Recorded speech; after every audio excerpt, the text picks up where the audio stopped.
The objective of the labor inspection is to further strengthen the implementation of the visitorial and enforcement powers under the Labor Code as renumbered towards securing a higher level of compliance with labor laws and standards and ensuring continuity and sustainability of compliance at workplaces.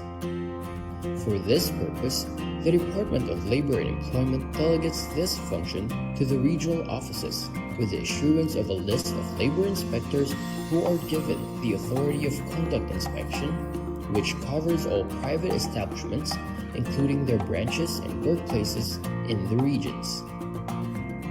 The regional offices enforce labor laws and social legislation through the conduct of labor inspection, occupational safety and health investigation, and technical and advisory visit. Special inspections may be conducted as may be deemed necessary. With the provision for mobile devices and gadgets, the DOLE developed an inspection management information system. An important feature of the system is data capture and transmittal from the field in real time, as an electronic checklist is filled up through the use of mobile devices and gadgets. Data are instantly available for viewing and processing to generate reports, statistics, and summons, including real-time monitoring of decent work indicators based on the country's decent work profile.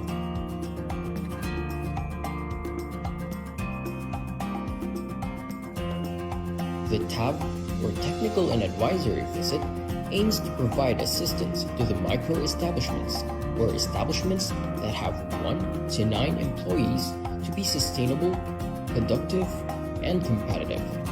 It also aims to transition our micro-establishments to the formal economy that is profitable, while also complying with our labor laws and occupational safety and health standards. There are different ways or modalities to avail TAB. First is the online method. Establishments can enroll in the self-paced technical and advisory modules through our learning management system. For establishments that opted to go with online, they must accomplish the modules within 1 month from the time they registered. Second is on-site. The DOLE regional, field, and provincial offices conduct on-site or face-to-face orientation for the technical and advisory services, wherein micro-establishments are invited to attend. Third is hybrid setup. Establishments can enroll in on-site sessions and attend virtual meetings or webinars using various online platforms like MS Teams, Viber, Skype, Zoom, or Google Meet.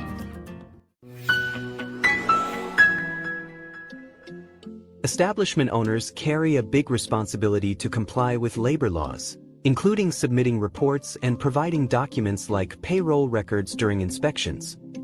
But the manual filing process is a major challenge. They need to spend time, money, and effort to fill out forms and deliver them to the DOLE office, often dealing with traffic and delays.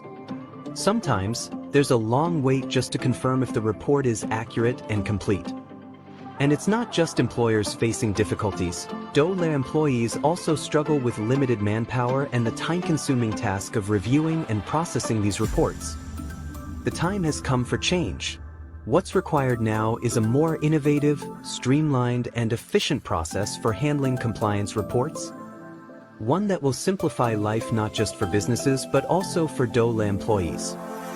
Welcome to the DOLE Online Compliance Portal, your all-in-one platform for seamless compliance submissions, designed to make compliance easier and more convenient for establishment owners. Telecommuting reports? Flexible work arrangement submissions? Reporting the 13th month pay? No problem. Even work accident or illness reports and the annual establishment report on wages, everything you need is now in one convenient portal.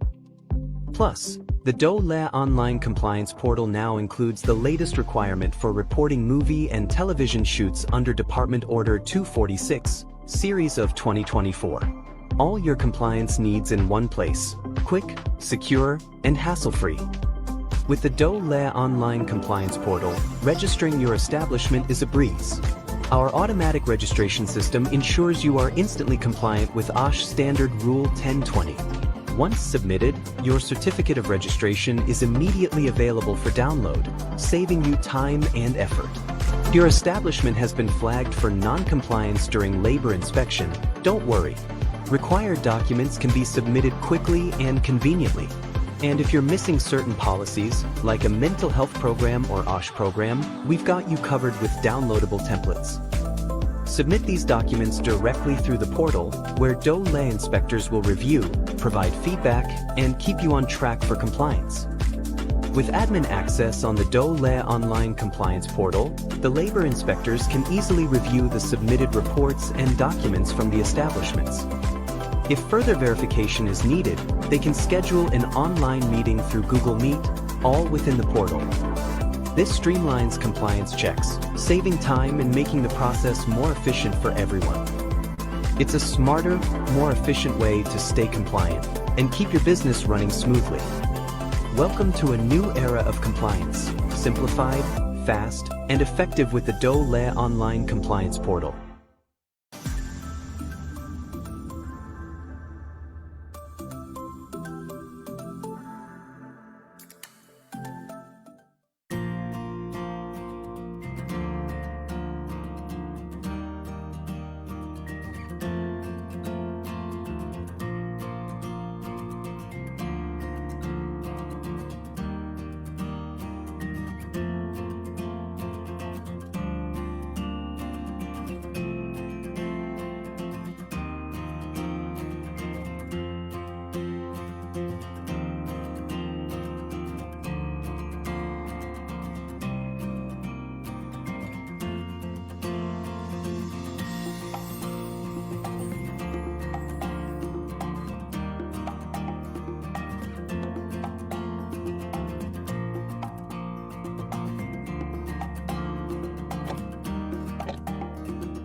Magandang hapon po sa ating lahat. Kumusta po kayo?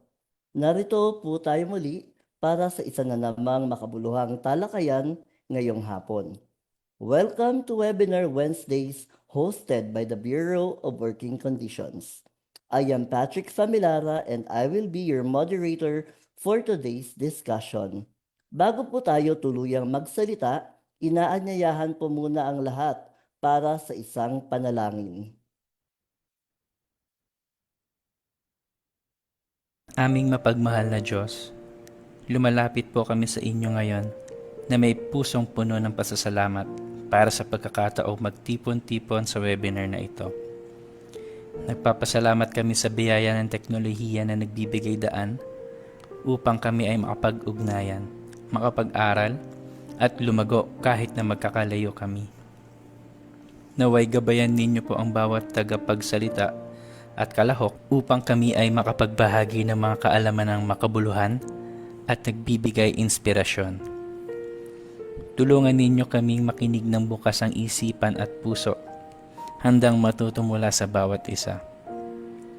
Bigyan ninyo po kami ng kaliwanagan sa kaisipan at kahusayan sa pagpapahayag upang maging makahulugan at may positibong epekto ang aming talakayan. Dalangin namin na ang session na ito ay magtaguyod ng pagkakaunawaan, pagkakaisa, at pagbabahagi ng kaalaman na kapaki-pakinabang para sa lahat. Naway madama namin ang inyong presensya sa aming kalagitnaan na nagtutulak sa isang espiritu na pagkakaisa at respeto. Nagtitiwala po kami sa inyong banal na karunungan upang kami ay gabayan sa anumang pagsubok o hamon na maaari naming harapin sa araw na ito. Sa pagtatapos ng aming pagsasama-sama, naway bitbitin namin ang mga aral na aming natutunan ng may panibagong layunin at dedikasyon. Sa pangalan ni Jesus, kami po ay nananalangin. Amen.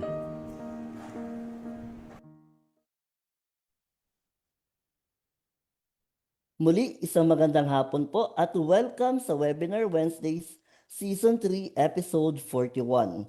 Sa ating mga Facebook Live viewers, Huwag po kalimutang mag-like, mag-heart, at kung medyo generous po kayo, maaari rin ang Wow React. We also invite you to share this live stream using the hashtag Webinar Wednesdays. I-share nyo na po ito sa inyong mga colleagues at loved ones para mas marami pa tayong maabot at matulungan sa pamamagitan ng dagdag kaalaman. Samantala, kung meron kayong mga katanungan, ilagay lamang ito sa comment section at sasagutin niyan ng ating resource speaker pagkatapos ng lecture. As we discuss the inclusive workspaces, it is timely that yesterday, November 25, marked the start of the 18-day campaign to end violence against women. This annual campaign, spearheaded by the government, serves as a reminder na kailangan nating maging aktibo at aktibong tagapagtaguyod ng karapatan ng kababaihan. We must recognize vow is not just a domestic issue. It affects our entire society and yes, even our workplaces. Let us use these 18 days to reflect, learn, at mag-commit na maging lalo pang mapagbantay at mapagmalasakit sa ating mga kasamahan.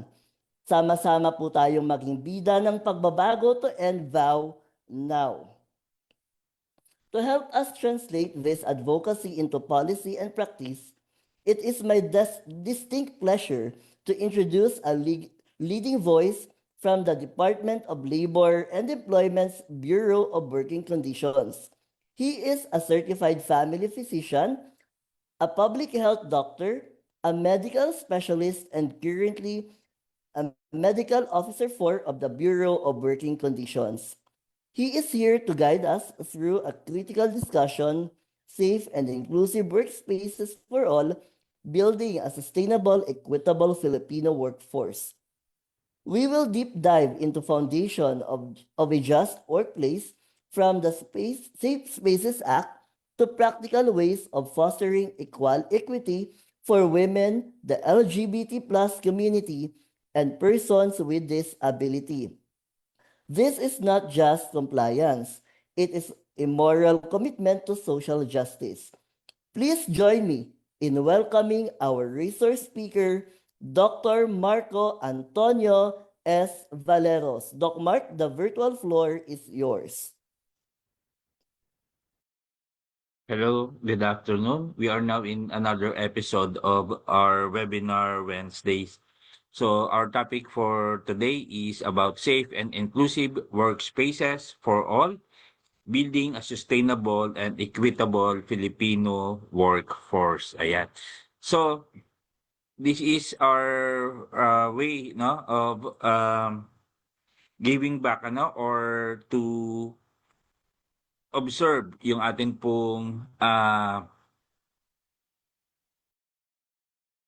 celebration ng End Vow na per Proclamation 11725 series of 2006 po, no? Ito yung yung from November 25 hanggang December 12, yung 18 days campaign to end vow. Ayan. So yung workplace po is an avenue na maganda pong mag-launch ng mga ganoong klaseng program dahil number one, ang ating pong mga employees, ang ating pong mga workers are captured participants. So they are well informed ng mga bagay-bagay ukol po sa end vow. Kasi isa po sa nakita naming problem with regard sa pagsulong po nito is yung awareness. Ayan. So mas malawak ang atin pong awareness, mas ganda dahil mas marami po ang nakakaalam at alam naman po natin pag mas maraming nakakaalam, okay, so nakakapag-share po tayo sa iba at nagiging agents po tayo o instrument po para maisulong po yung programa ng ating po gobyerno. Ayan. So ang gusto kasi nating mangyari mawakasan yung violence against women and of course yung girls, okay, sa pamamagitan po ng pagkakaroon ng safe and enabling work environment. Ayan. So, proceed na po tayo.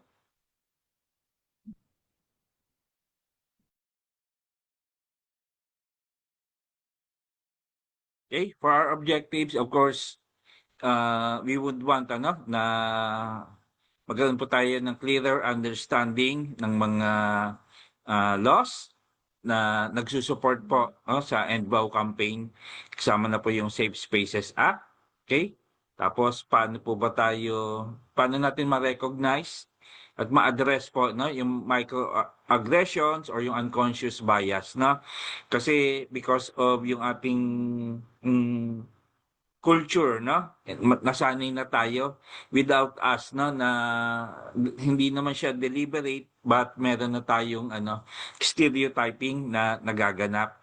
So yun yung dapat nating ma-address, no, and ma-correct. Number 3, appreciate the value and diversity. Ayan. So ano po, no? Sabi nga namin palagi, no, there's unity, no, amidst diversity. Ibig pong sabihin, kahit na may pagkaiba-ibang pananaw, iba't ibang personalidad, ay ano pa rin po tayo, no? Ay nagkakaisa rin po tayo sa layunin na maganda. And lastly, of course, ma-practice po natin o maisakabuhayan ang inclusive behaviors katulad po ng positive communication skills, no, para makapag-create po tayo ng magandang workplace para sa lahat. Ayan. So ang atin pong yung atin pong kampanya, no, para sa safe and enabling na work environment, with yung legal, no, support. Ayan, may mga legal framework, may robust, no, legal foundation. So kasama niya dyan po, no, yung Philippine Constitution, of course yung Labor Code, at of course yung mga Republic Acts katulad ng ng gender-based sexual harassment, at of course yung Magna Carta for PWDs, at of course marami pa pong iba. Ayan. So sa Philippine Constitution po, ayan, so there are at least 1, 2, 3, ayan, na po, no, na articles, no, na nag-i-ensure ng promotion of ng social justice, observance ng human rights, no, mag-guarantee yung human rights. And of course, ma-ensure yung gender equality. Ayan. Sa Labor Code, ganun din. Meron po tayong Article 3 na nag-i-ensure po na meron pong equal opportunities, no, para sa work, para po sa lahat, no, regardless ng gender, ng age, ng religion, or kung may sakit yung individual, ethnic. Ayan. So yan yung atin pong mga some of our legal basis, no. Okay? So, i-define natin ano ba yung diversity, equity, and inclusion. Ano po? So, itong mga bagay na ito, they are not, sabihin na nating, yung may synonyms o magkakatulad. However, no, very much interconnected po yung kanilang konsepto, at ang layunin po nila ay magkaroon ng to create fair and welcoming environment. No po? So, ito pa yung pagkaka-define sa kanila, no? Una, yung diversity. So, refers to the presence of wide range of human differences, no? Katulad ng race, gender, ethnicity, age, religion, sexual orientation, and ability, no? So, ito yung pagkakaiba-iba ng bawat isa, no? Then equity, it involves fair and just access to opportunities and resources, recognizing that different people may need different support to achieve equal outcomes, no? So, nasusundan na po natin, So, bagaman magkakaiba po tayo, no? Sang-ayon po sa atin pong lahi, no? Race, okay? Gender, yung ethnicity, edad, religion, sexual orientation, ay nilalayon naman po ng ng estado na magkaroon po tayo lahat ng equal, no, o fair access para sa mga oportunidad, ano po, katulad po sa trabaho. And of course, yung inclusion naman, this refers to the practice of creating a culture where everyone feels welcome, respected, supported, and able to fully participate and contribute. Ayan. So, ayan, diverse people na nabigyan ng pagkakataon na mag-work. At nung nasa work na sila, dapat maramdaman ng mga tao na ano sila, no, welcome sila, part sila ng ng family nung nung workforce na naroroon. Ano po, hindi sila yung parang dinidiscriminate o binabaliwala, no? Kasi of course, no, mas nagiging ano pa, no, nagli-lead, no, sa growth ng business kung meron tayong DEI as compared po, no, yung hindi natin nire-recognize yung mga talent na meron po tayo, no? So, na babaliwala, no? Yung mga kakayanan, mga skills, mga talino ng atin pong mga ano po, no, mga manggagawa, no? Bigyan ko po kayo ng example po, no? Sa ano po, no? Sa ang wife ko po kasi is a clinical instructor, no, sa nursing. Ayan. So, lagi niyang kinikwento, no, ang nag-excel po sa sa group na hawak niya, no, most of the time pagka duty ay yung mga ano pa, no, mga gays, no, kasi mas ano sila, no, mas masipag, matalino, or sabihin na natin mas masipag mag-aral, yung skills nila magaling, no.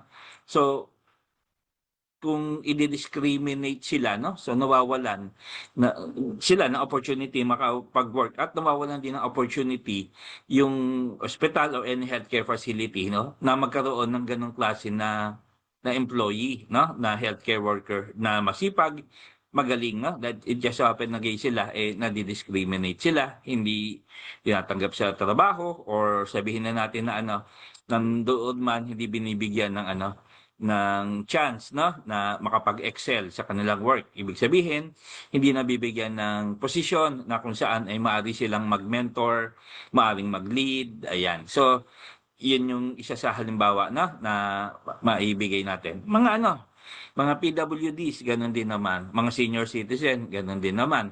Na yung stereotyping na physically medyo sila, no, hindi kaya, hindi bibigyan ng ng leadership role na kung tutuusin naman kayang-kaya po nila, kasi sa leadership naman hindi naman yung physical strength ang basis doon, kundi ang atin pong talino, ang atin pong way how we we communicate, how we lead, no, sa atin pong mga kasamahan sa trabaho. Yun po yung pinupunto po natin dito, na hindi ko meron silang sabihin mong kasi I hate yung yung labeling na nabibilang sila sa vulnerable groups, kasi hindi mo sila vulnerable na maituturing talaga yung situation lang na meron sila. So yun yung nagiging basihan ng karamihan kung bakit hindi sila nabibigyan oportunidad, when in fact sa talino, sa galing, sa diskarte, leadership, no, yung the way they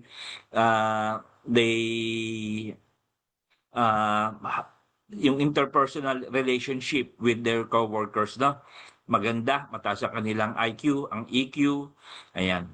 Pero because of sila, no, nabibilang sa sabihin na nating LGBTQ, PWD, medyo senior na, hindi nabibigyan ng ng opportunity. Yun lang po yung nakakalungkot. At of course, ayaw po ng DOLE, no, kasi ang DOLE po ang pinupush natin ay magkaroon po, no, ng human dignity at of course equal protection po, no, sa atin pong mga manggagawa.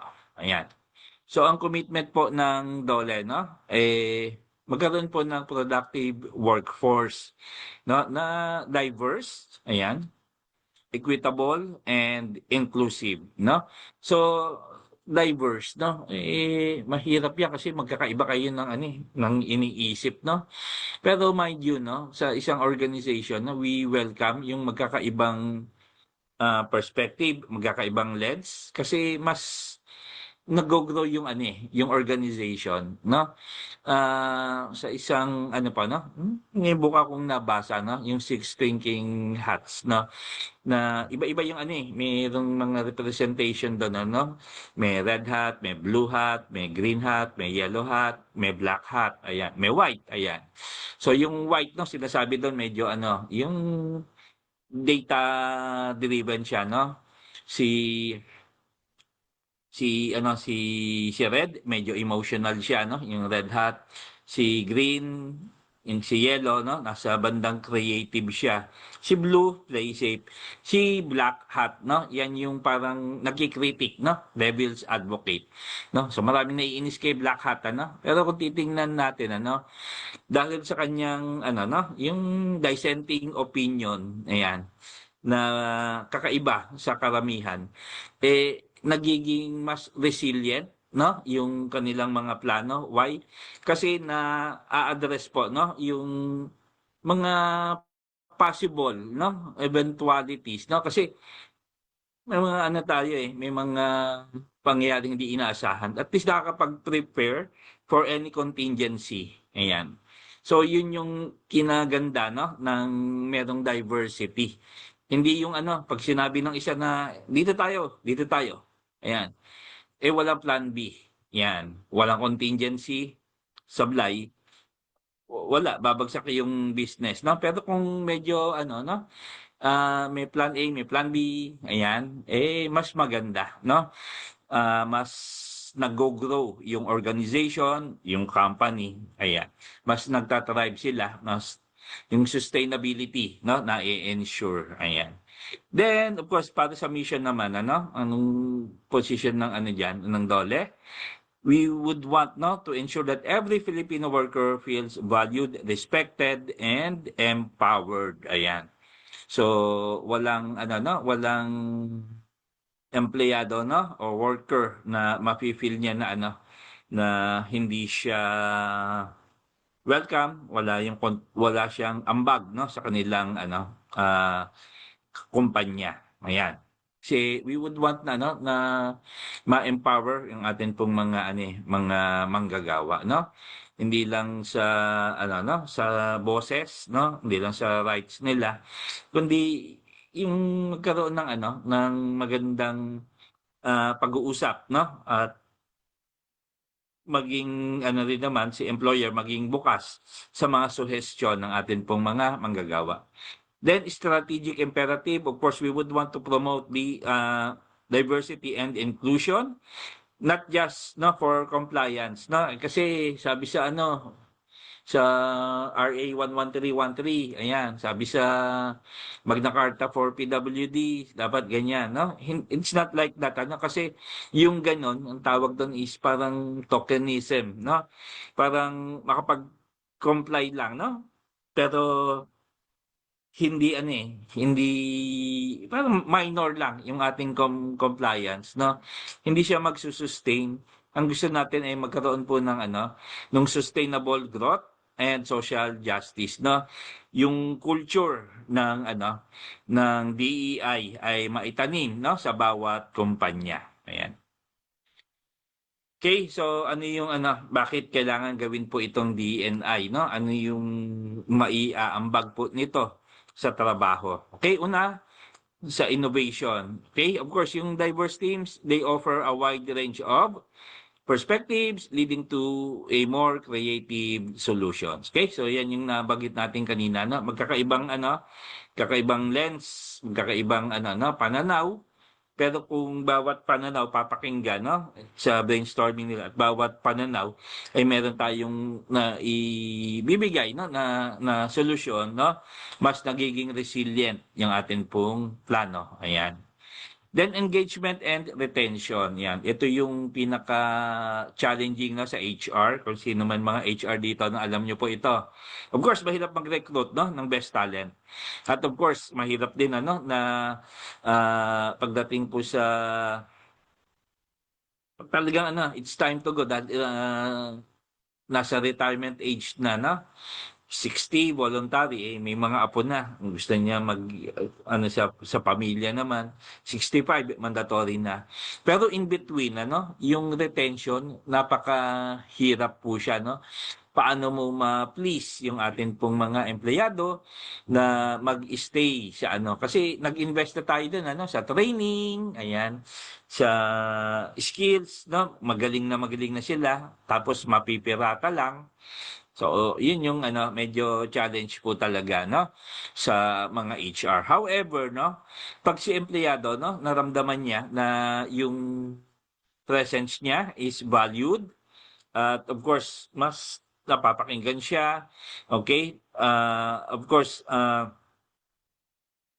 engaged, no? Kasi may ano sila may regular na ano, no, na pag-uusap, may feedbacking, at nararamdaman niya na parang hindi lang siya nagtatrabaho, no, sa isang kumpanya, kundi part siya ng family, no, ng kumpanya, mas less yung chance na umalis yun, no?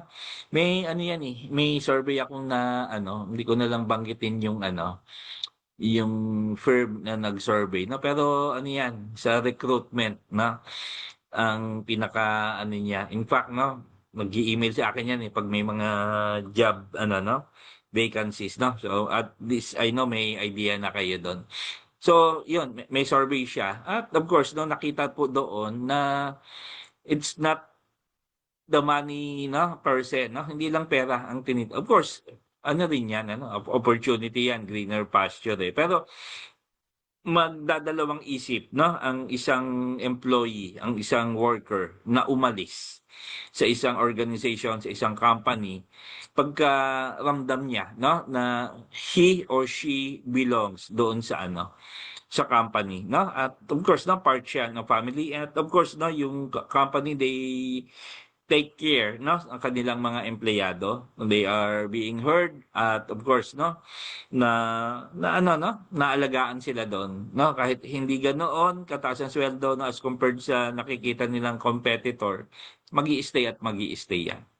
Okay, brand reputation, ayan, so strong, no, diversity and inclusion policies attract top talent and build brand trust, ayan. So kung yung si company, ano, ito, BWC na lang, no? Medyo proud tayo sa ating ano, office. Sa BWC na lang, no? Sa nakita nila na, ano, no? Na maganda ang amin pong, ano, no? Patakbo sa opisina, maraming mag-a-apply po sa amin. Kasi as compared sa ibang, ano, no? Ibang mga offices, no? Kasi they know na mas madidevelop sila yung kanilang learning, yung kanilang knowledge, skills, ayan. As hindi lang as ano na, yung government employee na ano, na yung mga skill sets nila, but more of yung soft skills din naman, ano, na how do they handle yung mga pang-araw-araw na pangyayari, no? Because maganda yung coaching, yung mentoring, yung culture, yung work environment, mag-a-apply yan sa company po natin. Then market share, no? Sabi ng pag-aaral, okay? So mas nag-grow yung mga companies, no, na merong diverse leadership, no? Ano ba ibig ko sabihin nitong diverse leadership? Kasi of course, no, gone are the days, no, pero before may mga no, offices na male dominant, no, puro lalaki, no. Kasi sabi ang ano, kasi ang sinasabi nung karamihan, linawin ko, karamihan, hindi ako. Pag lalaki, decisive, yan. Pag sinabi niyan, yan na. Okay? Walang, ano, no? Walang, teka-teka, no? So, sinabing go tayo, no? Walang pabago-bago ng isip, no? Okay, pero of course, mahirap din yung gano'n, puro sulong, no? Walang nag-iisip na, teka, no? Baka delikado. Okay, baka pwedeng hindi natin itodo yung ating, no? Ating investment, no? 50% lang lagay natin kasi unsure pa tayo, no? Walang gano'n eh. Kasi puro sila lalaki, ay sabi na nating medyo mapusok, no? Again, stereotyping yan, ano? Pero yun yung ano kasi, yun yung notion ng iba. So, mas maganda, no? Kung merong diversity kasi ah maraming opinion, maraming contingency, mas maraming solution ang pwedeng lumabas, no? Kung iba-iba kayo, no? Ng perspective, ng pananaw. Of course, maraming suggestion diyan sa brainstorming naman puro ganun eh. Pero at the end of the day, pipiliin natin yung pinakamagandang pananaw pero with caution, may mga contingency tayo, may plan A, plan B, plan C, etc. Okay, so sa konteksto naman ng ating bansa, no? Ano ba yung diversity and inclusion po sa atin? Ano? Of course, marami yan, ano? May age discrimination nga eh, di ba? Na batas, no? Pero of course, sa atin, no, for this purpose, no? Kasi end vow tayo, doon tayo sa Safe Spaces Act, no? Yung RA 11313 at of course yung Magna Carta for PWDs, no? Yung ating mga mga kapatid na differently abled, na. So mga persons with disabilities, ayan. So anong challenge? Ayan. Kasi of course, no, parang matagal na itong mga batas na ito. Pero again, as mentioned kanina, siguro kulang sa awareness o yung mga IEC materials na na-develop ay hindi naka-target doon sa mga dapat na i-target, no?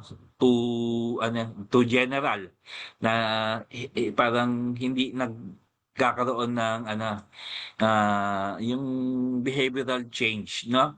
Sa part ng mga nakakabasa o nakaka-attend ng mga trainings po natin, no? So, yun yung pinaka-challenge, no? Yung awareness or sabihin na natin how do they embrace, no, na to be involved doon sa sa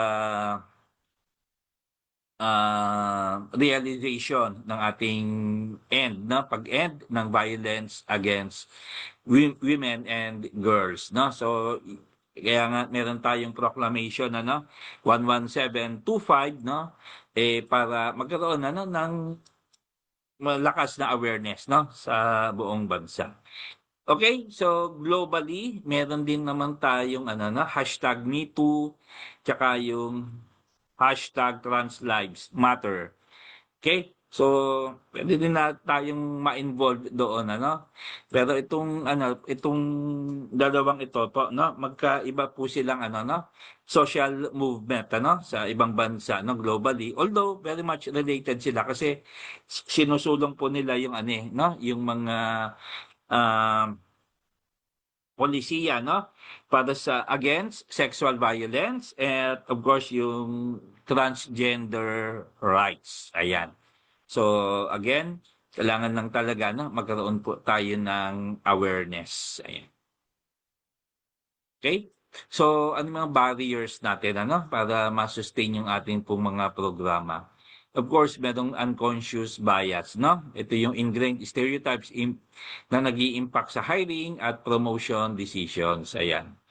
So sabihin na natin sabi nga unconscious bias kasi yung natin yung pag-iisip na na yan sa matagal na panahon na kumbaga napanday na ang ating pong mga kaisipan na pag si lalaki siya yung breadwinner, si babae siya yung housewife, no. Pero of course, because of industrial revolution nagbabago, tsaka yung economic rin naman necessity ng mga pamilya. So nagwo-work na rin si babae ngayon. Pero pagdating sa trabaho, may mga pa rin na nag-iisip na si babae mas kailangan siya ng family kasi maliban sa pumapasok siya dito, eh, kailangan niya alagaan yung mga anak niya, ayan, yung asawa niya, ayan. So, pagdating sa ano, eh, pagka promote natin to, eh, hindi niya magagampanan kasi kagaw niya yung sa pamilya, eh. Eh, pero yung lalaki, natural na ano na yan, ano, na breadwinner. So, mas focus siya sa career, no? So, yun yung, ano, yung unconscious na mindset no, na naitanim sa atin. So, come hiring, come promotion, sabi natin may bias ng kaunti sa lalaki. Okay? Tapos may mga ano rin na ayaw ng mga gays, no? Mga homophobic. May ganun din, no? Kasi or sabi na natin ano, sorry po sa mga ano, no? Kasi yung mga may mga tao din ano na ayaw talaga nung yung hindi lalaki, hindi babae, no? Nasa ibang ano po, no? Nasa ibang gender po sila, no? Kasi may bias, no? Against sa mga yon. Although, ano, sabi ko nga kanina, no? Sila yung mga nag-excel, ano? Sa mga estudyante ng anak, ng asawa ko.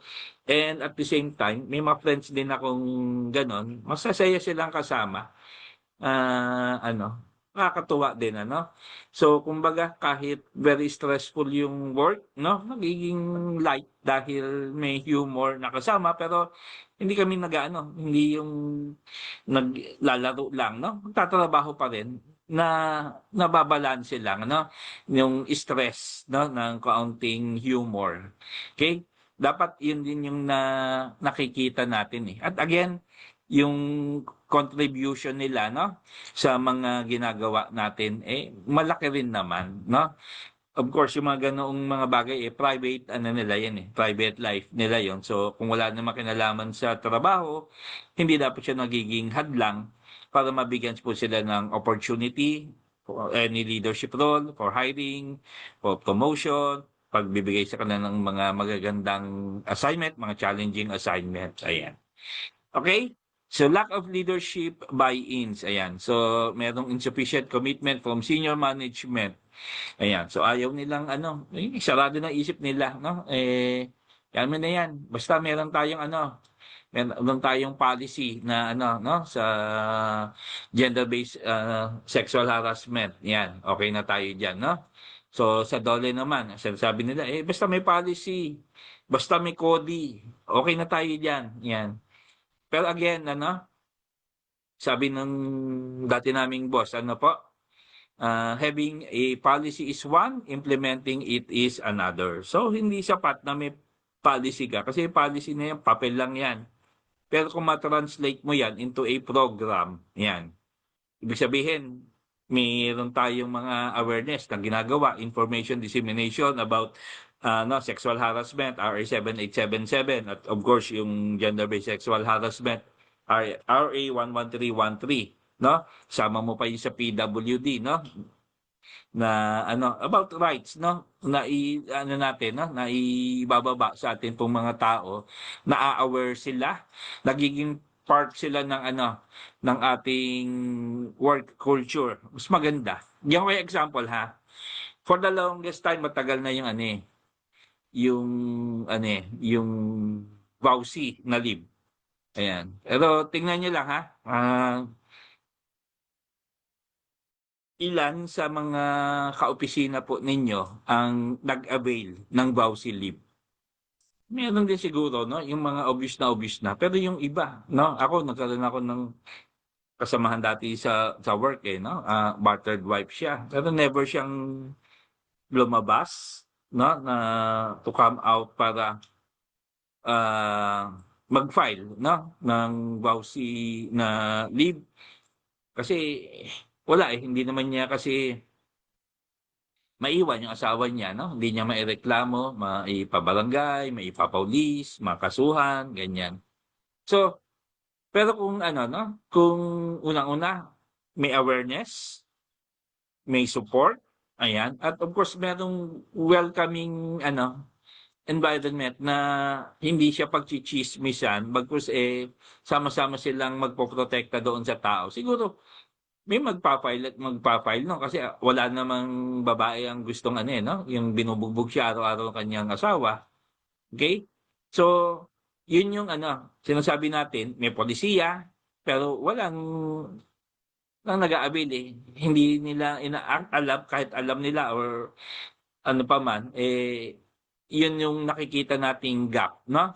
Kasi nga, pag magpa-file ako, machichismis ako. Ay, pag magpa-file ako, baka, ano,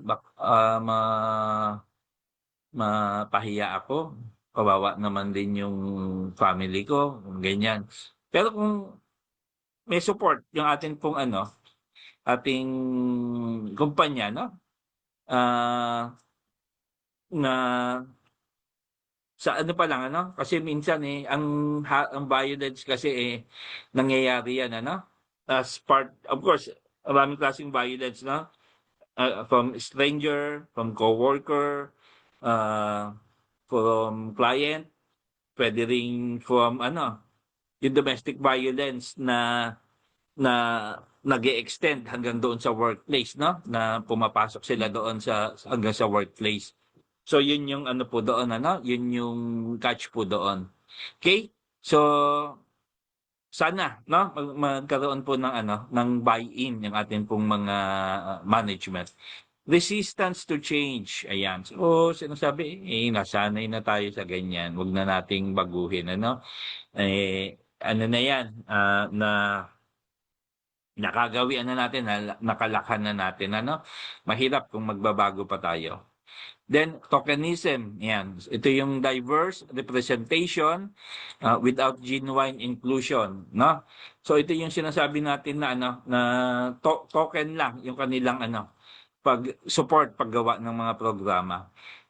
Pag i-implement na ng mga programs, hindi talaga ano no?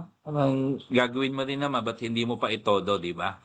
Then invisible barriers, so may mga microaggressions and ingrained norms which perpetuate iniquity. Ayan. So mga microaggression, ayan, again, hindi siya deliberate, no? Pero of course, no, dahil hindi siya aware, hindi siya conscious, no, na may mali sa kanyang ano, mga ginagawa. Ayan. Okay? So yung remote work, new opportunities, new challenges. Ayan. So nakita po natin after COVID na pwede naman pala mag-telecommute no. So maganda rin naman siya. Okay? So ito kasi no, pwede siyang maging ano no. Kung ikaw solo parent, ayan. Ganda yan kasi nalagaan mo yung anak mo. At the same time nakakapagtrabaho ka. Ayan. Kung ikaw ay ano no, may magulang na may sakit, ganun din, nalagaan mo parents mo. At the same time nakakapagtrabaho ka. Okay? Pero kung wala siyang ano no, itong telecommuting kasi pag walang safeguards no, pwede ring maging lugar kung saan magkakaroon ng unequal playing field. Ibig sabihin, si Maria na naka-work from home, okay? Si Pedro na on-site na pumapasok. Ayan. Kaya sila ng ranggo, magkaroon ng vacancy, nag-apply silang dalawa. Ayan. Ang na-promote si Pedro. Kasi bakit? Pumapasok on-site compared kay Maria. No, although the same output sila, no? Kasi ang telecommuting naman, hindi naman ano lang yan na ano no, na masabi lang na may ginagawa ka, no? Of course, may mga targets, no, na binibigay din yung management na dapat mong maging output. Ayan. Okay? So, again, kailangan merong talagang ano to, no? May proper way, no, para ma-address, no, yung unequal playing field, no. Usually nagpapasa naman sa amin ng ng mga agreement, no, yung mga work from home ng mga offices at na-check namin 'yan. However, pagdating kasi sa sa workplace, doon na nagkakaroon ng ng management prerogative, no? Na yun nga. Pero again, ito yung gusto nating i-correct kung bakit tayo nagkakaroon ng webinar katulad po nito. Then ano yung mga action po ni Dole para po dito. Okay? So, number one, of course, we would want to strengthen yung legal framework, no? Although meron na tayong mga batas na banggit natin, but we would want also, no, to advocate for and enforce robust legislation to protect marginalized workers. Ayan. So, baka lang, kasi di ba, ratified na rin naman si Convention 190. Ito yung sa kababaihan naman, So, maganda rin, na makita natin ano pa ba yung kulang, ano pa ba yung need na ma-improve para ma-ensure natin na talaga yung work environment nila is enabling, for them na ma-enjoy itong diversity, equity, and inclusion. Number two, drive leadership accountability, So yung mga senior leaders, na previously medyo nonchalant, maging sila, maging involved. Then number three, promote continuous education, invest in ongoing training. Ayan. Okay? So ito po, sa mga readings na nabasa ko, para maging effective daw yung mga polisiya, meron tayong 4 na bagay na titingnan. Una, governance, Okay, hindi lang naman pag sinabing governance, sa government lang yan. So, yung management, ano bang meron diyan? Ano ba, may mga policy ba? Unclear ba yan? Ano yung implementation yan? Ayan, so governance. Number 2, of course, yung capacity building. So, doon papasok yung training. Kahit kami sa DOLE, pagka may mga bago kaming polisiya, binababa namin yan sa mga inspector namin, nagpapatrain po kami. Kasi pag harap nila sa kanilang mga kliyente, pag nag-inspect yan o nag-visit sa workplace, dapat marunong yan, Alam nila yung ginagawa nila. Okay? So again, governance, then capacity building, sociocultural, Sociocultural, it's more of yung awareness o yung acceptance ng ating mga in general public sa mga policy na ginagawa natin. And then, of course, number 4 is funding. So, kailangan natin, lahat yan, papasok dito sa continuous education, May policy ba para sa training? So, may training ba na ginagawa, Pinopondohan ba yung training? At of course, yung general public, nabibigyan ba ng impormasyon ukol sa mga bagong issuance ni DOLE o ng government, So yun yung dapat na ma-address, natin na hindi lang, tayo sa isang bagay magpo-focus. Kailangan kasi layered yan, Hindi stand-alone ang ating pong mga polisiya. Number 4, empower business advocacy. Ayan. So, kailangan ma-encourage po yung ating mga businesses, para makita nila yung diversity and inclusion bilang opportunity, At hindi siya burden. Okay lang. Kasi pag ganun kasi, nakita ang opportunity, they would, magbabagsak ng ng funding dahil may ROI. Hindi dahil sa, pabigat lang yan, wag natin gawin yan, hindi naman mandatory yan. Ayan. Or, pwede, yung mga mandatory lang gawin natin, yung mga hindi, wag natin gagawin. Yan. Ganun yung ibang mindset. Kasi, of course, ang mga negosyante kasi, yung mga datihan mga negosyante kasi ngayon matatalino na nakikinig na sila sa dollar. Pero yung mga datihan, sabihin added cost lang yan. Hindi naman makikinabang ang negosyo natin yan. Which is not true, obviously. Okay? So, ano po yung dapat na ginagawa natin, Okay? So, ano man po tayo, Nasa management man, HR, o worker, dapat po i-champion po natin yung diversity and inclusion sa atin pong sarili-sariling mga teams. Ayan. Okay? Then we should also practice empathy, Kailangan makinig din tayo, sa mga boses ng mga tao sa paligid natin, May team ka na na differently abled, Kasi mas gusto kong term yun sa PWD. Kasi yung disability, nung tao it does not limit, no, them to perform. Kaya mas gamit ko si differently abled, ano. So, may kasama kang differently abled na ano sa team mo, kung ano yung strength niya, strengthen natin, ano. Ano yung weakness niya, i-weaken natin, ano. Kasi baga maganda ng sitwasyon niya, may ambag po 'yan. Hindi siya basta-basta, no, na nandiyan lang at nag-aantay ng sweldo. Alamin natin, ano yung pwede niya mai-contribute, at of course, we can always modify yung work station niya, no, para mas maging madali sa kanya, no.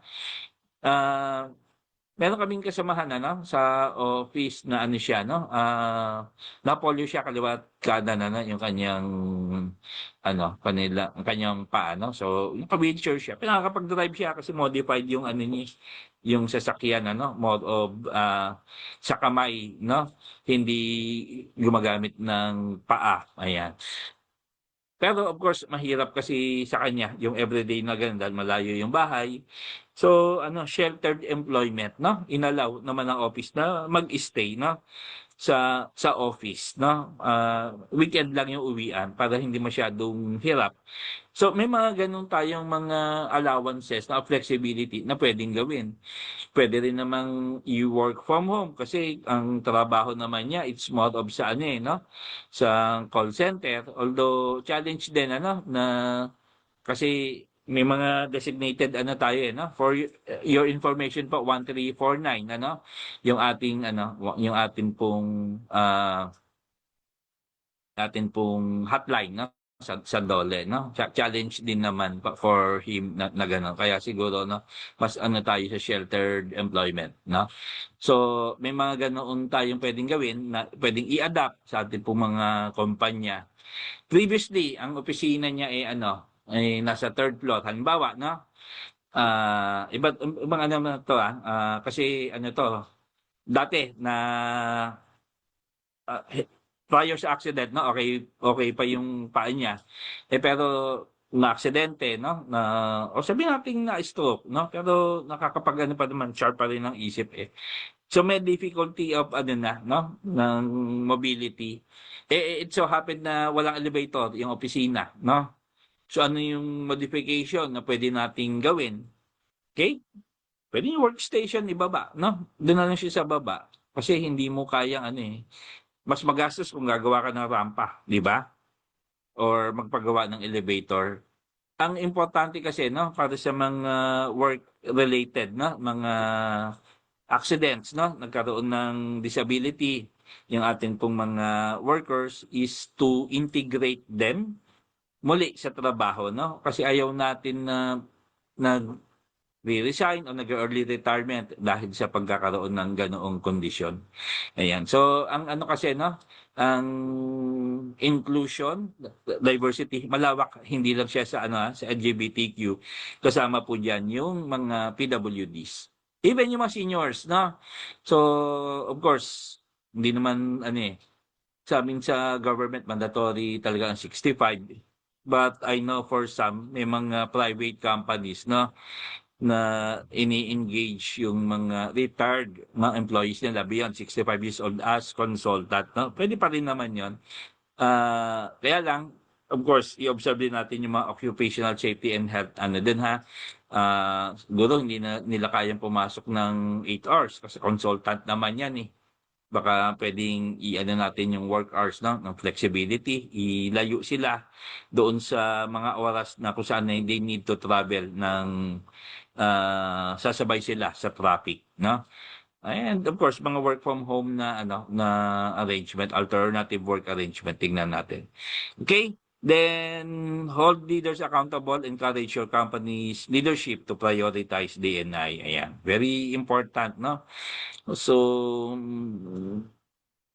maring ano, no? Maring ay doon na sa DOLE, no? Kung may balak yung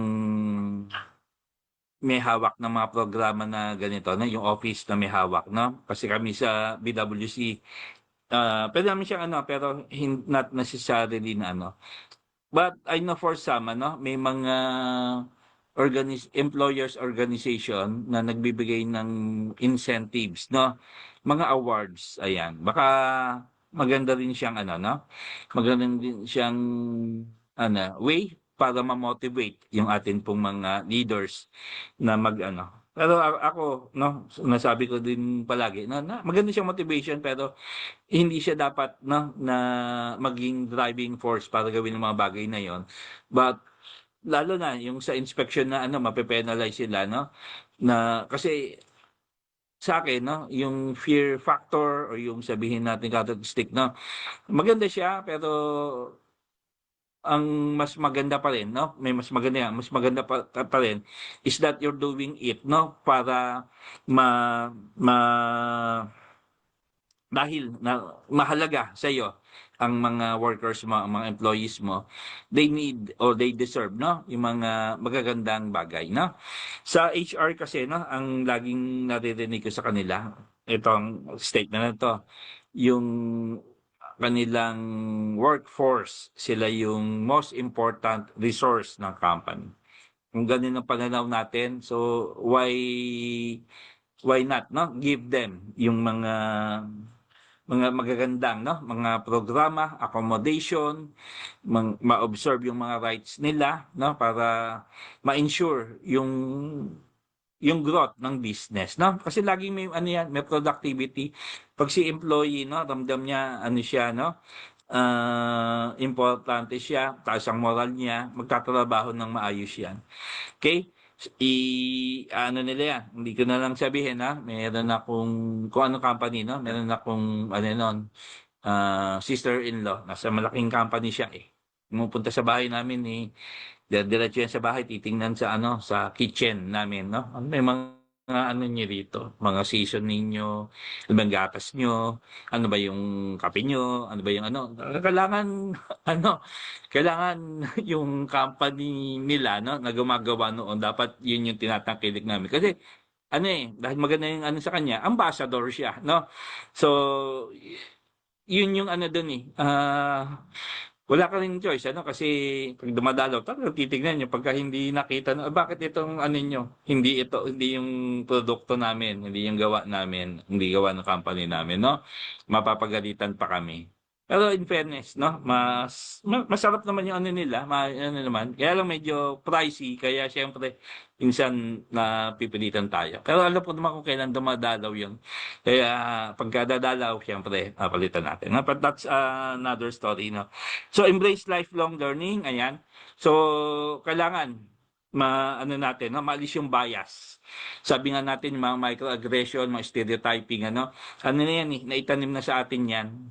Pero ang importante, aware na tayo ngayon at pwede na natin siyang unti-unti we work on that na hindi siya dapat natin na magtagal sa ating system maging open-minded po tayo. Ayan. So ito po yung mga best practices po para sa discrimination sa ating workplaces. Una, mag-develop ng inclusive workplace culture. So may mga awareness through training, pag gagawa ng mga workshop, sa amin yun sa mga team building natin to, mga bagay na ito. Magkaroon ng anti-discrimination policies, grievance mechanisms, mahalaga yan, lalo na sa bullying. Ayan, so natanong ako before, sabi ganun sir, paano pagka yung yung nambubuli sa amin hindi naman namin co-worker na karango bisog namin, manager namin, ganyan. So as HR, anong gagawin natin? Magkaroon tayo ng mga empathy seminar para pang management naman mas maunawaan nila. At of course pwede pa din naman ipasok sa grievance machinery yung mga bagay na yan Huwag lang si boss kasi syempre wala tayong diyan Pagka ganun si Dole na kausap natin diyan. Okay? Pero ayaw natin 'yon As much as possible ang sinasabi ng Dole kung kayang i-resolve ng company within sa organization nila, within sa yung grievance mechanism nila, so be it. Saka na lang kami papasok. Then encourage diversity and equal opportunities. Ano man role ng management at ng HR? Enforce natin yung policies fairly and consistently. Ayan, hindi dahil si manager ang involved hindi na natin ayan.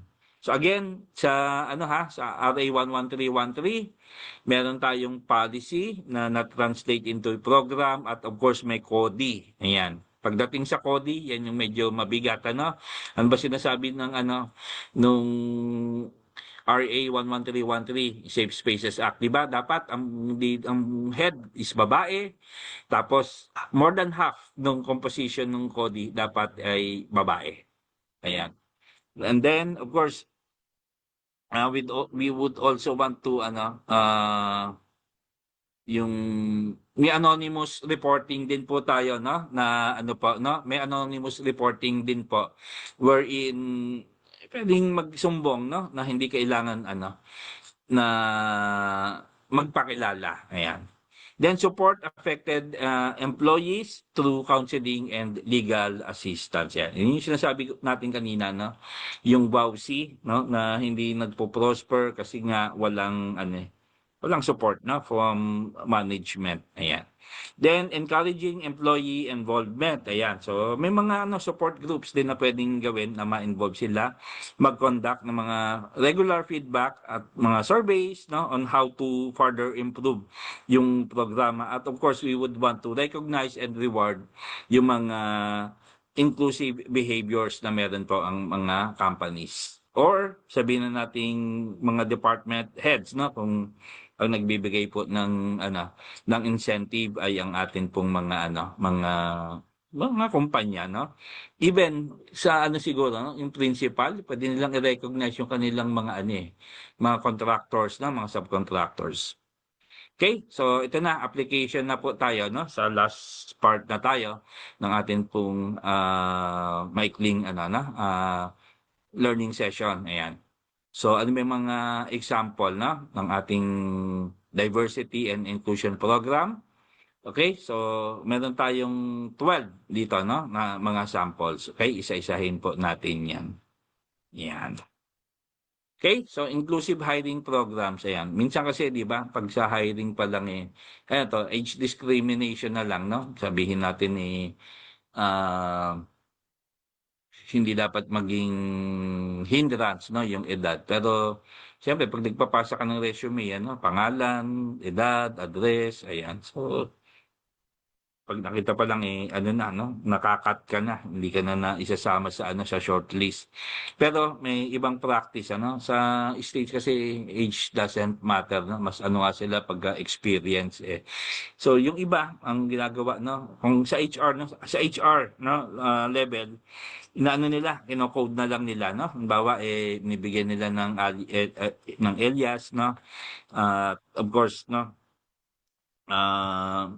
Para yung mag-shortlist hindi conscious kung ano yung niya, yung ba siya, differently abled, kung anong age niya, anong religion niya, basta maano yung ma-eliminate yung possible natin for discrimination.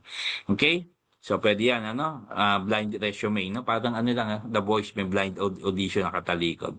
Then number 2, diverse and mixed gender hiring panels. Ayan. So usually pagka job interview is naman yan, panel yan, So syempre sabi mixed gender. So yan, hindi dapat puro lalaki, puro babae, ganyan. Kailangan halo.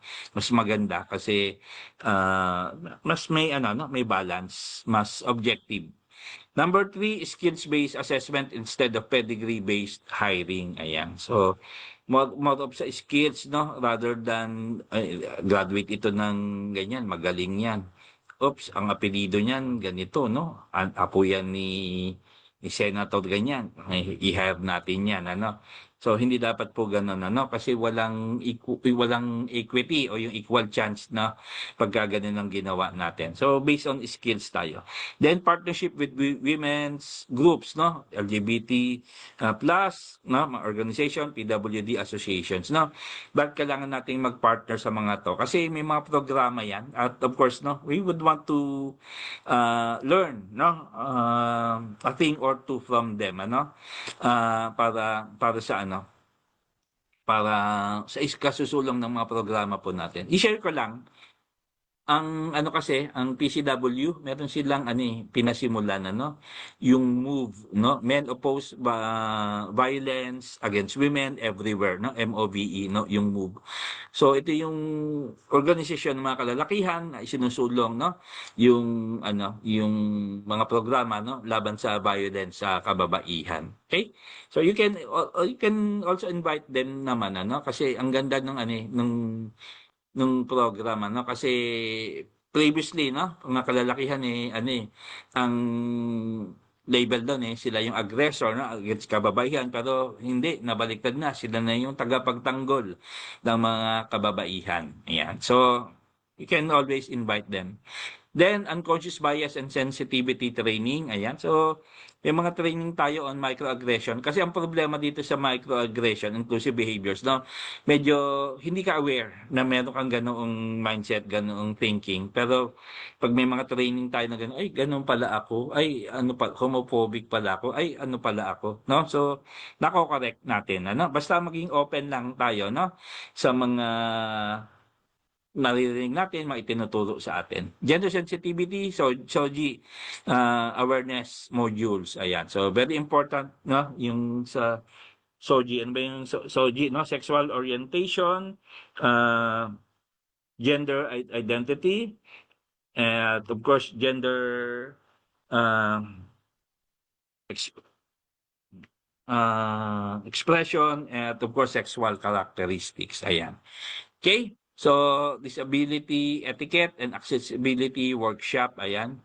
So, ang mga kasi, mga PWDs, o sabihin na natin differently abled, ayaw nila ng sila, may special treatment, Kasi, ano sila talaga, gusto nila to do it on their own, So, accessibility workshop yung mga ways, at of course mga means para ma-feel nila na welcome sila, at of course hindi sila binibigyan ng kakaibang atensyon.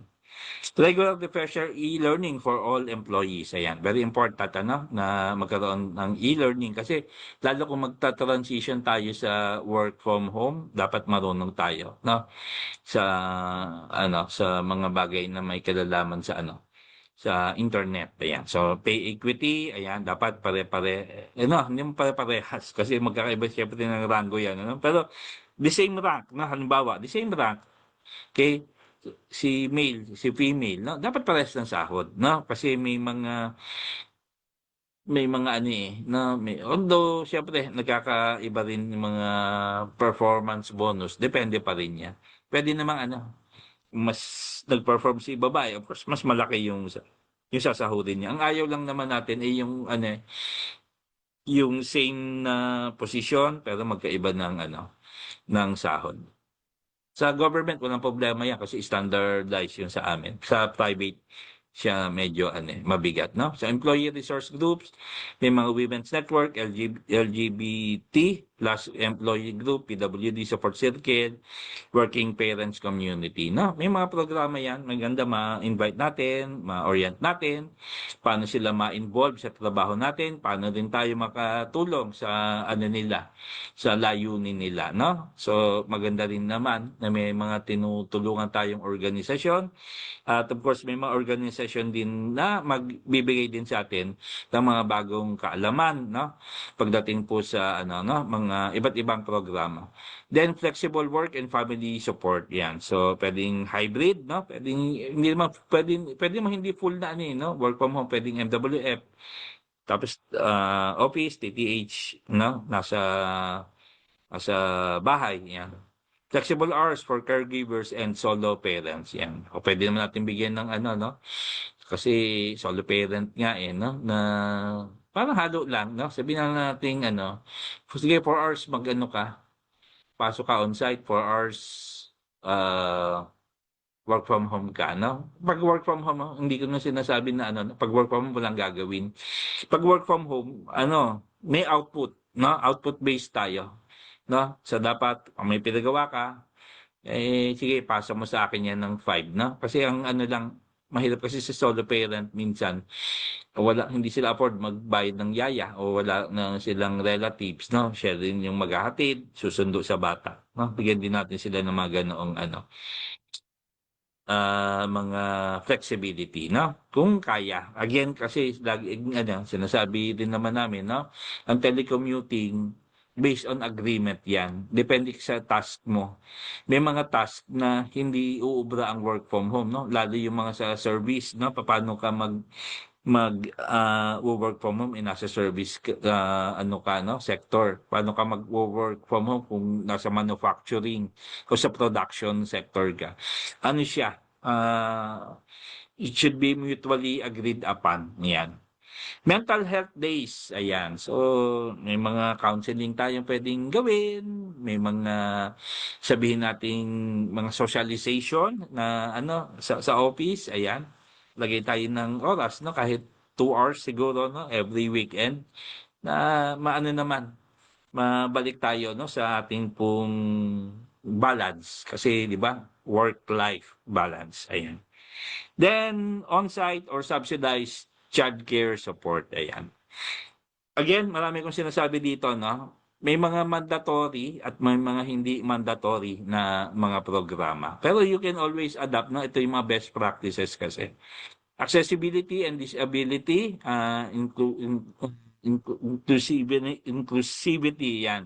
So, andyan yung mga physical, digital accessibility audits, no? So, sinasabi natin, na yung mga differently abled, no? Maganda matrain din natin ng mga equipment, mga internet, mga different programs kasi baka diyan sila pwedeng malinya, no?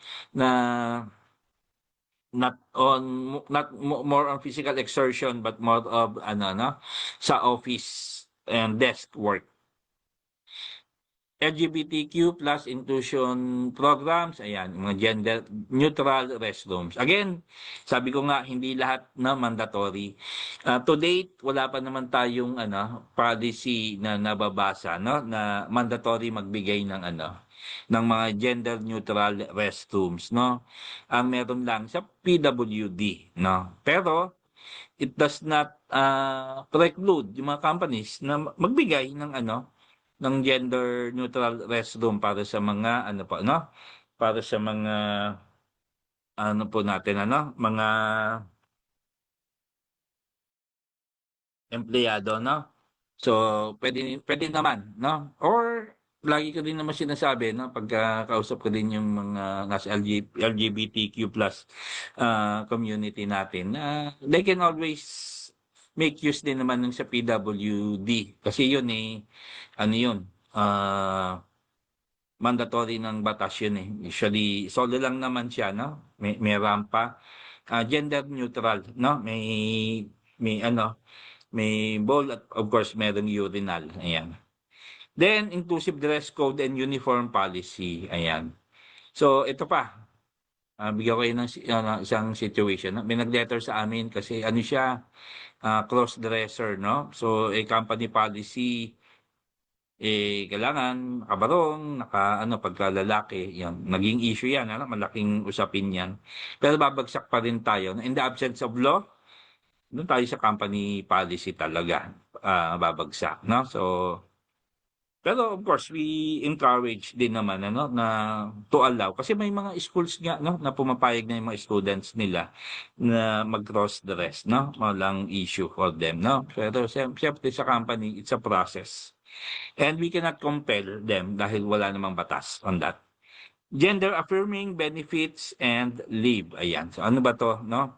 Kung ikaw ay naglalakad ng mga kapapilan o yung medical leave, no, na magbabago ka ng gender mo, ayan. So pwede kang bigyan ng leave, no? Again, to tawag po dito, hindi siya mandatory kasi there's no law, no, that nagsusupport dito. Usually chargeable to sa sa available na leave credits, no, nung employee. Pero again, out of yung good deeds ng ating mga employer, kung they would want, they can always provide, no? This is a leave, no, on top ng mga existing leave na meron sila. Then, of course, ito, preferred names and pronouns across systems. Ayan, ito very, no, common. Okay, naka-receive ako ng mga emails, no, from other national government agencies, no? Pero ang bagay yung nag-ano, lalagay niya talaga she, no? She. Para pag i-address mo siya, Miss, no? Doon sa letter. Dear Miss, ganyan. Kasi nakalagay she, mapapangalan, ako na lang, kasi, Marco Antonio Valeros, ayan, pangalan ko na lang, no? Tapos, may baba, she, ayan. O di, dear Miss Marco, parang gano'n. Yun yung preferred ko parang gano'n ha. So, ito yung preferred names and pronouns across systems. Okay, so Anti-Harassment and Safe Spaces Initiative. Again, bagsak tayo sa RA 11313, the anonymous reporting channels by standard intervention training. Ayan, very important, no? Kasi ang ano po, no, yung 11313 offshoot ito ng ng 7877. Yung 7877 Anti-Sexual Harassment Act, ano lang siya, limited siya, no, sa workplace, and at the same time, merong tinatawag na ano po, no, yung moral ascendancy. Ibig sabihin, mas mataas yung posisyon ng inirereklamo. Pero itong 11313, in-extend ito, no, na pwedeng same rank o mas mababa, no, nagaganap sa workplace, schools, even sa sa community, at of course pwede ring online yung harassment, no. So ito, bystander intervention training. So, may nakitang binubugbog, no? So, anong gagawin mo? Syempre, usually, ang barangay nga, ayaw pakalaman niya kasi away mag-asawa yan, mga ganyan, ano? However, ayan, mayroong mga training kung papaano ka pwedeng mag-report sa pinakamalapit na authority, barangay or police, ayan, or kung grupo kayo, yung sinasabi ko sa yung move, no, pwede ring makialaman, no, lalo't kung nakitang-kita, no, na binubugbog talaga. Nangyari sa akin yan before, somewhere sa may Santa Cruz, yung sa may Rotonda, no, yung sinasakyan kong jeep, may nadaanan na parang lang naman yun siguro more or less mga 50 meters andun na yung police station doon. So nag-report na lang ako, no, para mapigilan yung pambubugbog. Ayan. Quick Response Investigation Team, ayan. So within sa company pwede yan, pwedeng anak ito ng Cody, no, kasi si Cody yan investigation yan, pero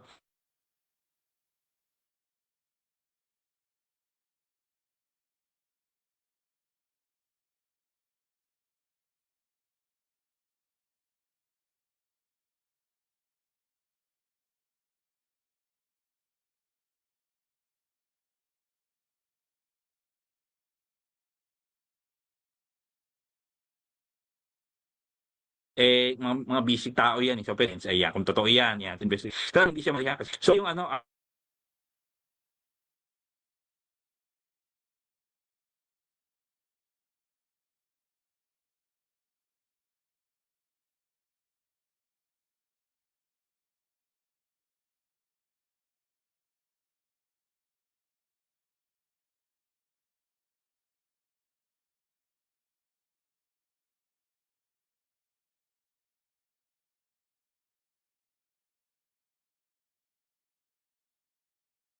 okay. So, mag-share ako ulit, na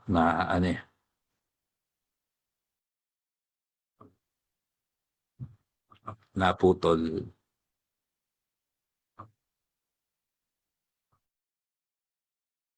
Okay?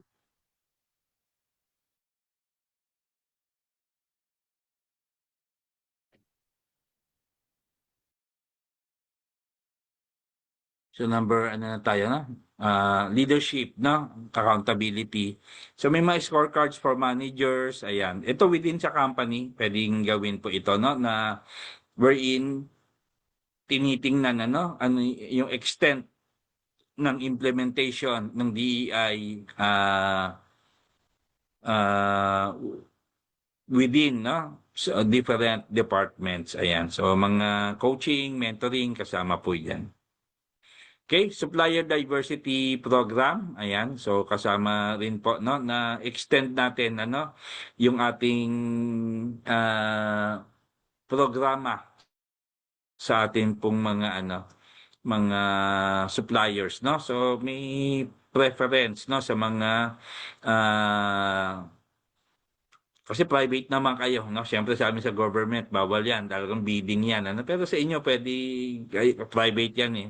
Supportahan po natin yung mga companies no, na women-owned, LGBT-owned, mga PWD-led enterprise. Yan. So, mas maganda. Ako meron akong friend, no? Sa Davao kami, may training kami. Ayan. May libreng sasakyan naman kasi sumama na rin ako. Pero hindi rin ako namimili masyado kasi travel light lang ako. Tsaka kung naman yung nabibili dito, nabibili rin sa Manila. Bili siya ng suha, dami. Ayan. So ikot-ikot siya. Siyempre naghahanap ng mura. Sama lang ako kasi baka kailangan din magbuhat, no? Mahirapan siya. Ngayon, ang daming nag-aalok doon kasi sa market syempre alam niyo naman alokin ka ganito ganyan no hanggang yung bumili na siya namili na siya no doon siya nagpunta doon sa sa babae na yung differently abled no yung yung no tingin ko siya diabetic before no so nag-gangrene yung paa kaya pinutol ngayon nung na namin yung suha na sa sasakyan, no? Ano ka ba't doon ka bumili para mas mura doon sa kabila? Sabi niya, Doc, PWD, tulungan natin, no? So, may mga ganoon pa rin naman tayo mga kasama, no? Na, of course, may preference, no? Doon sa mga, sabihin nating marginalized, no? Ayoko nung, kasi na vulnerable, no? Marginalized, no? Mas maganda. Okay? Kasi yung situation ng hindi yung person. Okay? Then inclusive procurement policies, annual supplier diversity targets, partnership with social enterprises. Ayan. Yung mga mga maliliit na negosyo na nagsusumikap, no? Mga community-based na mga no? Na enterprise, no? Tulungan po natin. Then mental health and well-being, no? Kasi kabit-kabit yan. Siyempre, pagka ikaw ay, binubugbog, ayan, no? Meron kaming ganyan, na pasyente before nung nasa health center pa ako, no? Sa LGU, yan. Hindi pa uso yung, yung, tagal ko na rin kasi yung doktor, no? Hindi pa kasi uso itong mga, mga, gender-based sexual harassment, hindi pa uso yung vowsy, hindi pa uso yung mga sa kababaihan. Lagi siya nabubugbog, no? Medyo nagkaroon siya ng problema sa pag-iisip, no? So, maganda, no? Kung sa simula pa lang na i-refer sila sa mga experts, no? To provide counseling and of course, no, sa mga rin naman, sa mga authorities, no, para matulungan sila, no, sa DSWD, okay, sa PNP, yan, para matulungan sila. Kasi ang concern naman ng mga yan, no, lalo kung hindi nagtatrabaho, paano sila kakain ng mga anak niya, tiisin na lang niya, no? Pero of course, no, maganda kung meron tayong access sa counseling, no? May mga yung aming pong mga labor advisory, no, balikan niyo po, no, may mga contact information po doon, no, para sa free counseling. May PhilHealth Yakap, no, na nagre-refer din sa mga expert, no, may mga yan, may mga facilities na pwedeng pagdalhan. Although may mga limited din yung session, pero at least meron po tayong na-access. Ayan. Okay? So, cross-cultural generational inclusion. Ayan. So, nandiyan yung reverse mentoring programs, cultural awareness, celebration ng diversity months. Ayan. So, ngayon, meron tayong End Vow na celebration, 18 days. Ayan. November 25 hanggang December 12. Yan. So marami tayong pwedeng gawin during that 18-day period to create an awareness within your company or even outside as part ng inyong CSR. Okay, for the summary, ayan. So yung presentation po natin ngayon, it emphasizes creating safe, inclusive, and discriminatory-free workplaces guided by laws such as the Safe Spaces Act. No? Ulitin ko po, sa diniscuss ko, may mga mandatory na requirements, meron naman pong hindi mandatory, pero part siya ng best practice, no? Na magandang ma-adapt. Number 2, it highlights the importance of diversity, equity, and inclusion in fostering respect, fairness, and equal opportunities for all workers. Yan. Again, itong diversity, equity, and inclusion, they are not synonymous, but they are very much interrelated with each other. Then the DOLE promotes strong leadership, accountability, continuous education, and fair workplace policies to eliminate bias and harassment. Ayan. Then, number 4, various DEI programs such as inclusive hiring, LGBTQ plus inclusion, disability access, and mental health support are recommended to strengthen organizational culture. Ayan. So ito yung mga bagay na ito, magki-create tayo ng enabling environment, no, for our workers. Ayan.